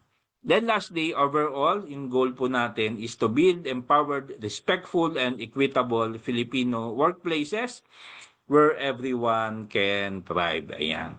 So, bigyan natin ng parting words, no, sa Colossians 3:22-23 hanggang Colossians 4:1, no? So, wala naman ng slaves ngayon, ang tagal nang wala yan, no? Pero for the sake of exercise, gawin na lang nating siya, no? Workers, no? Tapos si earthly master gawin nating employers, no? So basahin natin ha. Workers, obey your employers in everything and do it not only when their eye is on you and to curry their favor, but with the sincerity of heart and reverence for the Lord. Whatever you do, work at it with all your heart as working for the Lord, not for employers. Then, ito, employers, sabi sa 4:1 ng Colossians, no? Employers, provide your workers with what is right and fair because you know that you also have a master in heaven. Ayan. So, I hope, no, that will motivate us, na to do good, sa workers, no? Suklian natin yung kabutihan ng ating mga employers at yung mga employers naman, dagdagan natin yung atin pong mga assistants, no? In the form of many programs para sa ating mga workers, no? So again, yung 18-day campaign natin to end violence against women, no? Nag-start siya kahapon at magtatapos sa December 12, no? Sana maging maging mag-participate po tayo, gawa tayong mga programa sa ating mga respective na mga workplaces, no, para mag-create tayo ng awareness, no. Ito 18-day campaign, ito lang naman para ma-remind tayo, pero sana, no, beyond this date, no, tuloy-tuloy yung ating pagsulong para sa isang pantay na na pantay-pantay na na pagtingin sa ating pong mga manggagawa regardless kung ano man meron sila, no, na pagkakaiba-iba. Ayan. So again, may Q&A po tayo, pero of course you can always reach us later sa ating mga telephone numbers at social media account. Ayan. So again, magandang hapon po, and of course, no, open na po yung ating floor for for some questions, okay? So thank you po. Stop sharing na tayo, and then of course, yan. Okay. Maraming salamat, Doc Mark, for that comprehensive and insightful presentation. Talagang na-highlight mo po sa amin ang mga pag-build ng safe and inclusive workspaces ay hindi lang basta legal obligation dahil ito ay mandato ng Constitution at Safe Spaces Act at iba pang mga special laws. More importantly, naipakita mo po sa amin na ito ay fundamental driver for innovation, employee engagement at sustainable business growth. Napakahalaga ng mga tinalakay mo po ngayong hapon mula sa pag-intindi ng legal foundations, mula sa Philippine context hanggang sa pagtukoy at pagbalangkas ng mga pagbaklas ng mga barriers tulad ng unconscious bias at tokenism. We also learned concrete policies to ensure fairness whether we are in a virtual or traditional workplace. Kaya naman, ang responsibilidad ay nasa ating mga kamay na. As Dr. Mark emphasized, we all need to commit to being advocates, practicing empathy, and embracing lifelong learning. Dalhin natin ang mga strategies na ito pabalik sa ating mga teams. Let's truly champion a diverse, equitable, and inclusive future for the Filipino workforce. Once again, thank you for sharing your expertise, Doc Mark. And now, let's proceed sa ating question and answer portion. Kung may mga pahabol pa po tayong mga tanong, maaari nyo pa rin po itong itype sa ating comment section. Now, for our first question. How can organization beyond tokenism to ensure that diversity efforts lead to genuine inclusion and equitable opportunities for all employees? Example, women, LGBT+, and PWDs. Okay, so i-define muna natin ano ba yung tokenism, no? So tokenism na parang ang ibig sabihin niyan sige, may batas, may regulation si DOLE, mag-comply tayo pero minimal lang hanggang dito lang ano po. Yung mga natin mga issuances, mga laws, no? Yung RA ng Safe Spaces Act hindi siya humihingi kung ano yung pwede na. Gusto niya talagang all out na pag-i-implement po nito sa workplace, no? Ngayon, ano yung mga programa na dapat na meron po ang isang workplace para ma-ensure na yung diversity efforts na nagagawa ng maayos. Okay, first and foremost, nagsisimula yan sa policy. Dapat po meron tayong company policy, no? Na nagsusulong ng mga ganitong mga polisiya. Okay? Ang RA 7877 o yung sabihin na nating Sexual Harassment Act at of course yung RA 11313, yung gender-based sexual harassment, sinasabi lahat ng workplace meron yan. But again, meron tayong mga issuances in support of that more or less naka-angkla siya sa sa pwede nating ilagay yan sa sa safety and health program or baka yung HR meron din naman silang separate na mga programa on that. What is important na i-involve din natin yung mga mga leaders, yung mga boss, yung management. So dapat yung mga training, ma-involve din sila para may ownership at of course accountability paparte po nila. At of course more importantly, nai-implement siya. Kasi lagi sinasabi ng boss namin before, medyo resign na siya ngayon. Having a policy is one, implementing it is another. So mahalaga na nai-implement siya. At of course, pag nai-implement siya, dapat na monitor at na-i-evaluate. Kasi PDCA cycle yan We plan, diba? Nag-craft tayo ng polisiya, we implement it, do, and we evaluate it, we check. And nakita natin, may mga gaps, may mga things to improve, we act on it, and of course, i-implement natin ulit, So, ganun po siya umiikot. At of course, when we craft policy, dapat kasama yung mga beneficiaries nito. Alamin natin may mga PWDs ba tayo dito, ang pangangailangan nila, meron ba tayong mga nasa LGBTQ na plus na mga empleyado natin, sama natin sila sa pagsusulat para maging kung ano yung needs nila ma-address ng mga polisiyang ito. At of course, na-i-implement po siya ng maayos. Kasi ako, pagka ang ano understanding ko, pag ang workplace is ano no, is sabihin na natin may industrial peace, no? Mataas yung moral ng mga workers doon, productive yung workplace. Ayan. Okay? So, I think, sana nasagot ko po yung question ng nagtanong sa paraan na gusto po niyang marinig po.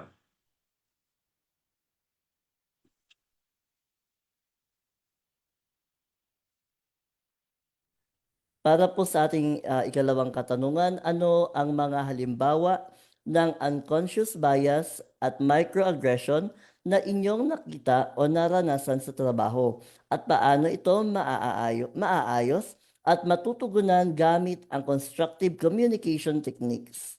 Okay, mga halimbawa ng unconscious bias, ito na, for example, ito hindi ito totoo, pero unconscious bias nga yun yung mga naririnig natin before, no? Ang sinasabi, yung women, mga kababaihan, they are not, parang, they are less, no? They are less capable to assume leadership, leadership roles, no? So, kasi sinasabi, ano yan, hati yung attention niya sa trabaho, sa family niya. May mga ganoon na unconscious bias, no? Pag sinabi natin unconscious, hindi natin sinasabi, pero when confronted na come promotion time, si Maria at si Pedro, no? Kahit mas magaling si Maria because of this unconscious bias, ang napopromote si Pedro. Baring may mga ganoong kaisipan yung iba sa atin. Maaari rin naman na yung mga PWDs natin dahil because yung physical limitation, ang notion ng mga bosses nila, they are less productive, no? Sorry with the word kasi unconscious bias nga, no? Less productive, medyo parang burden pa sa company kasi they need to to modify yung workplace to make it more accessible sa mga PWDs, no? Pero what they don't know, na itong mga taong ito, they have the intelligence, the leadership qualities, no? Only that, because yung condition nilang yon, nalilabeled sila as such, no? May stereotyping, pero the truth of the matter is hindi naman sila ganoon. So paano ito maayos at matugunan gamit ang constructive communication techniques? So dapat talaga mayroong mga training no? Para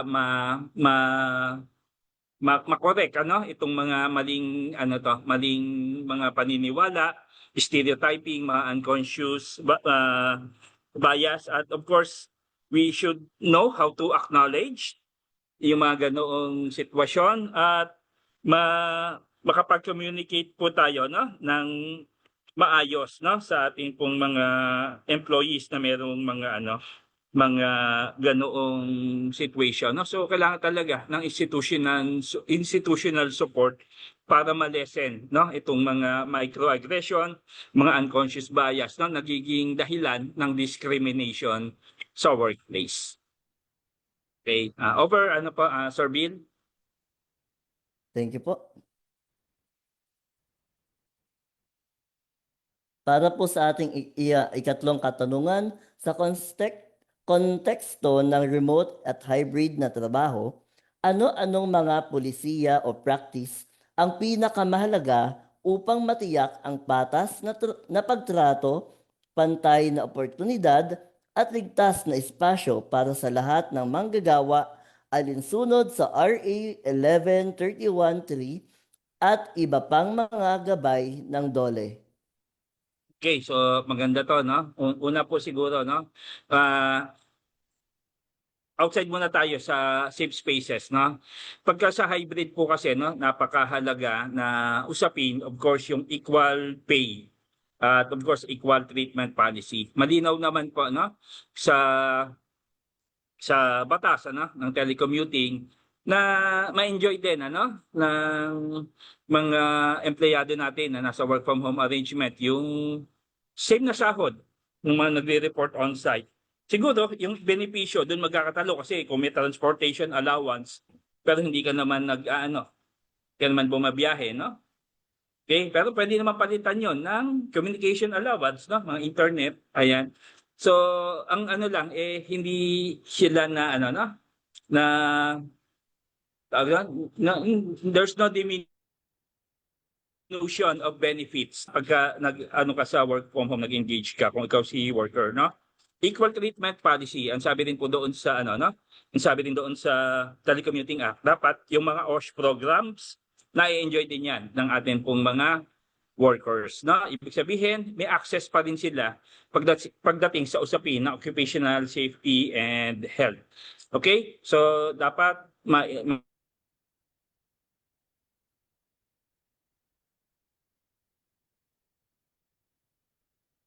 Okay po, para po sa ating ikaapat na katanungan. harassment ngayon, ano na yan Ay. high-tech na tayo, no? Na din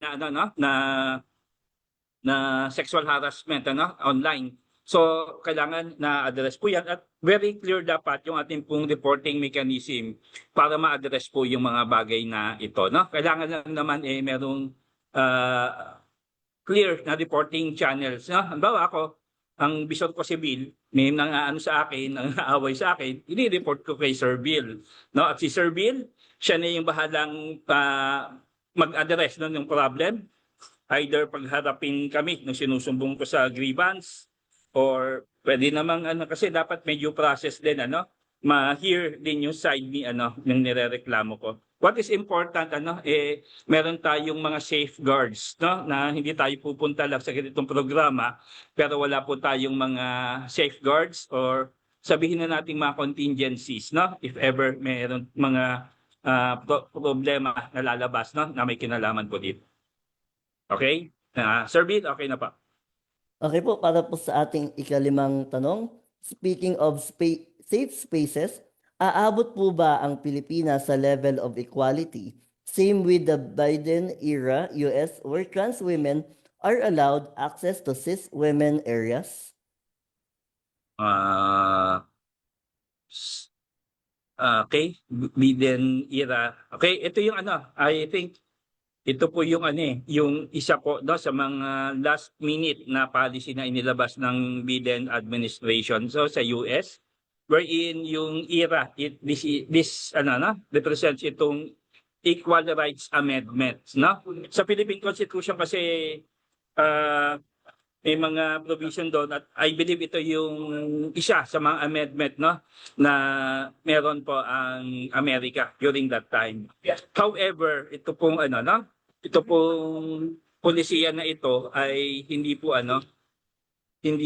ito sabihin na nating walang malinaw, no, na parang kumbaga sa atin IRR o Implementing Rules and Regulation. Kaya medyo as of now yung legal power nitong itong polisiyang ito remains contested sa US, no. Pero ako I believe yung Convention 190 na na rin natin na ratify na para sa mga kababaihan at of course yung mga ginagawa ngayon sabi ko nga may mga hindi mandatory pero cross-cutting yan sa mga implementation natin. So it follows po na it follows po na mai-implement po yan. Ako po positive po ako in due time. Abot din po tayo siguro sa level na iyon. Ang kailangan lang po maging open-minded po tayo. Kasi medyo real talk medyo conservative po kasi ang ating bansa, no? So hindi ko sinasabing mali po iyon kasi yan yung natin, yan yung kultura natin. There's no sabihin natin hindi okay po sa akin na mag-question po sa natin sa culture na meron po tayo, no? Hindi parang hindi siya okay, pero I hope para mas maging progressive ang atin pong bansa, kinakailangan maging mas open po tayo pagdating po sa usapin ng pagkakapantay-pantay sang-ayon o sa lahat ng kasarian na meron po tayo. Wala dapat po na discriminate o sabihin na nating hindi pinapakinggan kasi lahat dapat may boses, no, sa isang malayang bansa, no, lalong-lalo na po sa atin, no, sa Philippines. Okay, so I hope po na sagot ko po yung tanong, no. So I know na you are one with us, ano, sa DOLE sa pagkakapantay-pantay na yun, ano, yung DEI, Diversity, Equity, and Inclusion. Siguro panahon na po, no, na sa kabuhayan, maisagawa siya na programa sa atin pong mga respective na workplaces po. Ayan. Okay, that's all, Sir Bill. May tanong pa po? Wala na po ba?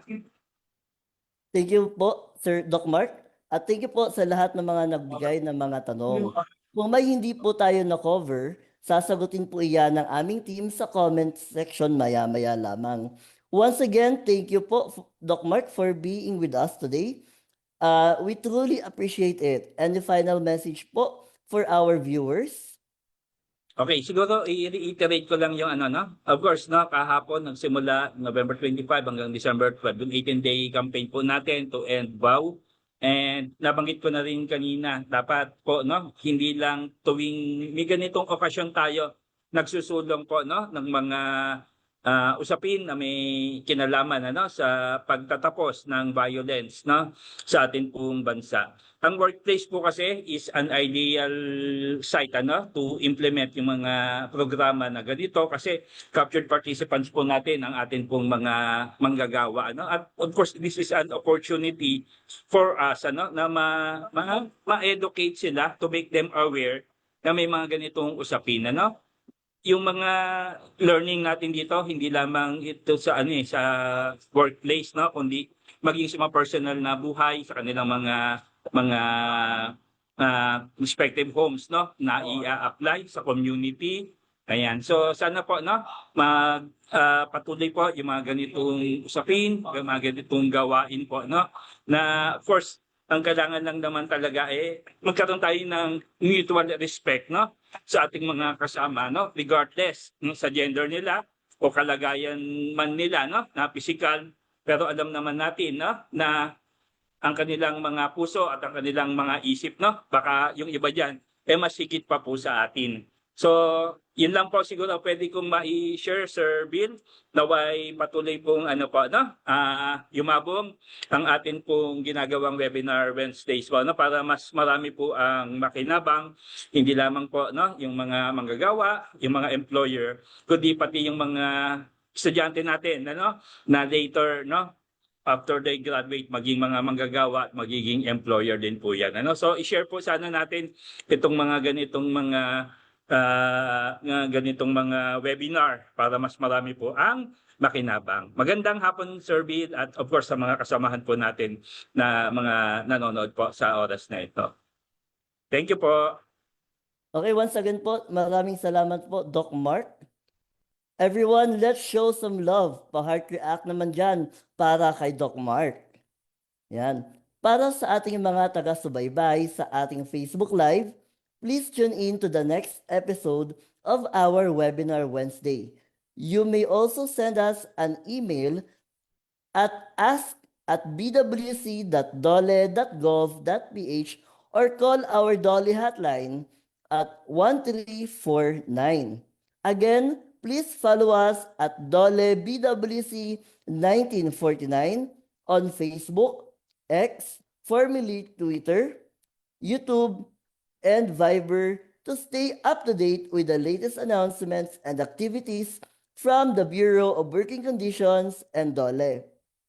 I-share na rin ninyo ang video na ito sa inyong mga friends, family, and colleagues at huwag kalimutang gamitin ang hashtag Webinar Wednesdays para mas marami pa ang maging informed sa mga programa ng BWC at DOLE at kanilang mga attached agencies para sa kapakanan ng mga manggagawang Pilipino.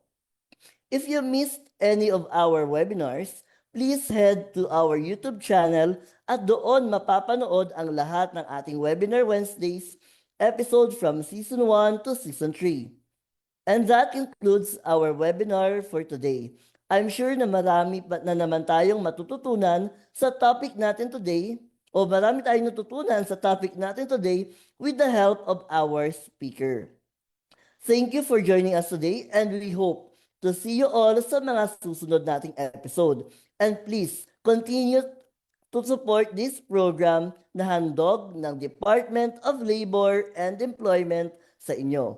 Again, I am Patrick Familara from the Bureau of Working Condition. Maraming salamat po.